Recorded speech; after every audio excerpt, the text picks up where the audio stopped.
Good morning students, আমার চ্যানেলে তোমাদের সবাইকে স্বাগত। আজকে তোমাদের সাথে আলোচনা করব জেনারেল নলেজ অ্যান্ড জেনারেল অ্যাওয়ারনেসে 25তম পর্ব নিয়ে। তো অবশ্যই এই পর্বটি খুবই গুরুত্বপূর্ণ হতে চলেছে, বিশেষ করে যারা কেপি কনস্টেবল এবং ডাব্লিউবিপি কনস্টেবল পরীক্ষা দিচ্ছ 2024-এ। তো তোমাদেরকে ঠিক সকাল 6টায় আমি এই ক্লাসটি করিয়ে থাকি। তো অবশ্যই সকলে যুক্ত হয়ে যাবে এই সময়।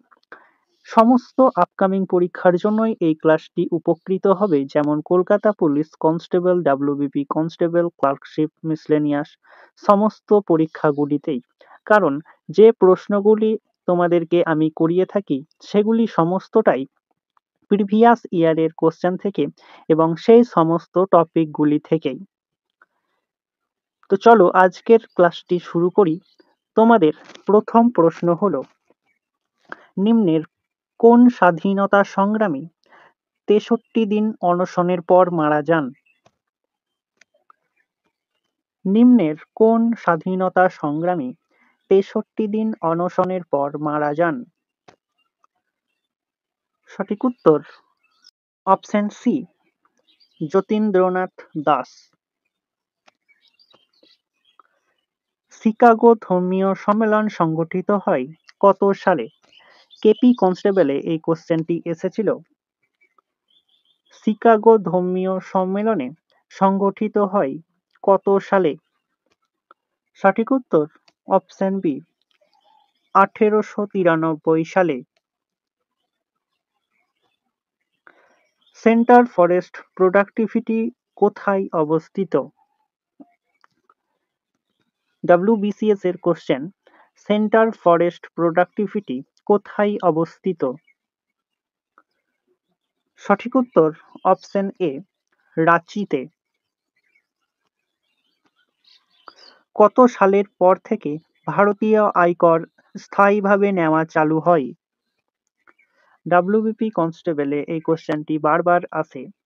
কত সালের পর ভারতীয় আয়কর স্থায়ীভাবে নেওয়া হয়? সঠিক উত্তর অপশন বি, 1860 সালে। দাভোল তাপবিদ্যুৎ কেন্দ্র কোথায় অবস্থিত?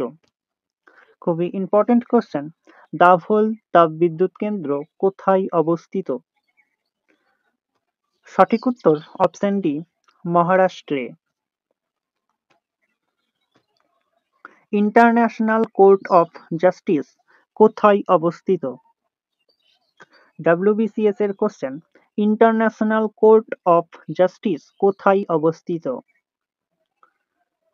সঠিক উত্তর অপশন বি, হেগ। কত সালে সুভাষচন্দ্র বসু বলেন, তোমরা আমাকে রক্ত দাও, আমি তোমাদের স্বাধীনতা দেব? খুবই ইম্পর্টেন্ট কোশ্চেন।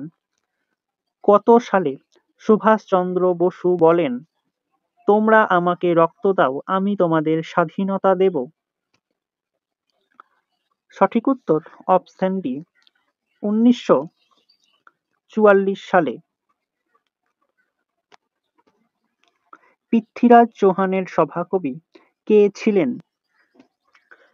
খুবই ইম্পর্টেন্ট কোশ্চেন। পৃথ্বীরাজ চৌহানের সভাকবি কে ছিলেন? সবাই কমেন্টের মাধ্যমে অ্যান্সারটি জানিও।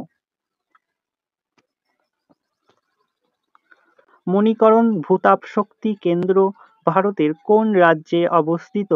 খুবই ইম্পর্টেন্ট কোশ্চেন। মণিকরণ ভূতাপ শক্তি কেন্দ্র ভারতের কোন রাজ্যে অবস্থিত? সঠিক উত্তর অপশন সি, হিমাচল প্রদেশে। জিওলজিক্যাল সার্ভে অফ ইন্ডিয়া কোন রাজ্যে ভারতের বৃহত্তম আর্চ আবিষ্কার করেছে? জিওলজিক্যাল সার্ভে অফ ইন্ডিয়া কোন রাজ্যে ভারতের বৃহত্তম আর্চ আবিষ্কার করেছে? সঠিক উত্তর অপশন ডি, উড়িষ্যা।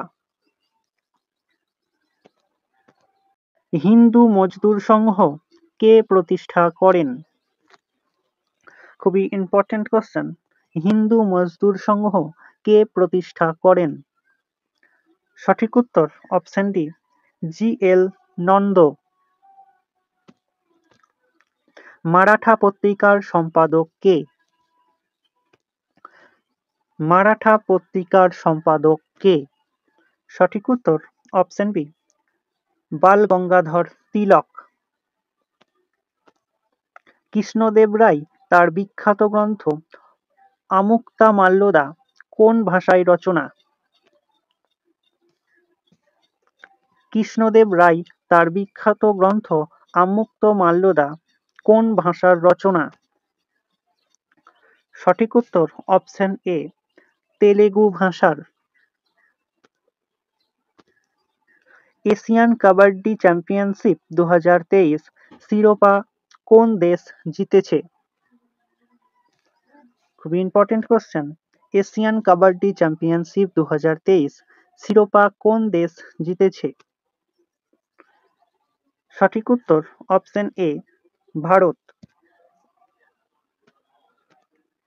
ভারতের সভাপতিত্ব G20 এর স্থায়ী সদস্য কোনটি?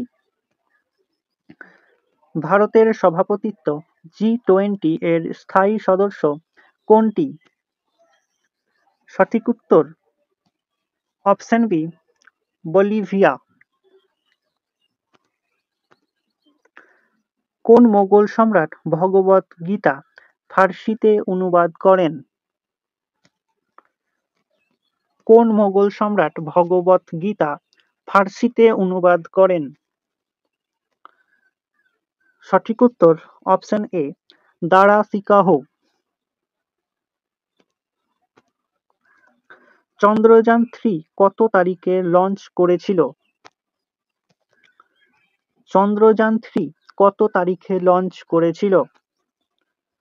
সঠিক উত্তর অপশন বি, 14 জুলাই।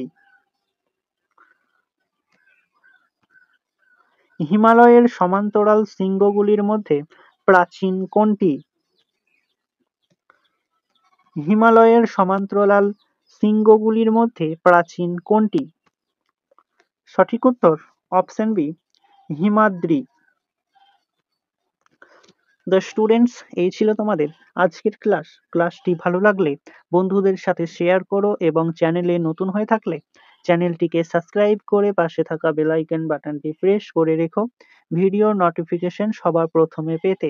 তো দেখা হচ্ছে নেক্সট ক্লাসে। আজ এই পর্যন্তই। সবাই ভালো থেকো, সুস্থ থেকো। জয় হিন্দ, জয় ভারত।